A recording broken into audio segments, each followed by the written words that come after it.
మీరు అందరూ కుల సంఘ పెద్దలకు నమస్కారం, అక్కగారికి ప్రత్యేక నమస్కారాలు తెలియజేస్తూ, అక్క మీరు అసెంబ్లీలో మాట్లాడినరు విశ్వబ్రహ్మణులకు చాలా అన్యాయం జరుగుతుంది అని మాట్లాడినాక మీకు ధన్యవాదాలు ప్రత్యేకంగా.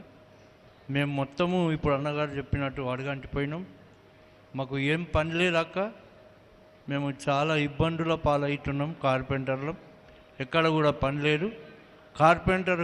కార్పొరేట్ సంస్థలు వచ్చిన నుంచి అక్క మీరు ఇప్పుడు చూస్తున్న ఈ కిటికీలన్నీ అక్క మేము చేసుకుంటే మాకు రూపాయి వచ్చేది, అది కూడా లేదక్క. పొట్ట గడిచే పాపాన కూడా పోతలేము, మొత్తం అడగంటిపోయినాయి అక్క. కేసీఆర్ గారు ఉన్నప్పుడన్నా కొంచెం నయం ఉండే, ఇప్పుడు మొత్తానికే పనులు లేవక్క. 18 మాసాలు అవుతుంది, ఏం చెప్పుకోలేని పరిస్థితి ఉన్నదక్క. మీరు మాట్లాడిన విధంగానే అసెంబ్లీలో కానీ పార్లమెంట్లో మీరు మాట్లాడినట్టే కొంచెం దయచేసి మా వడ్ల మీద, కమ్మరోళ్ళ మీద, హౌస్ల మీద ప్రత్యేక దృష్టి పెట్టాలని మీ తరపున ప్రభుత్వానికి కోరుతున్నామాక. ధన్యవాదాలు.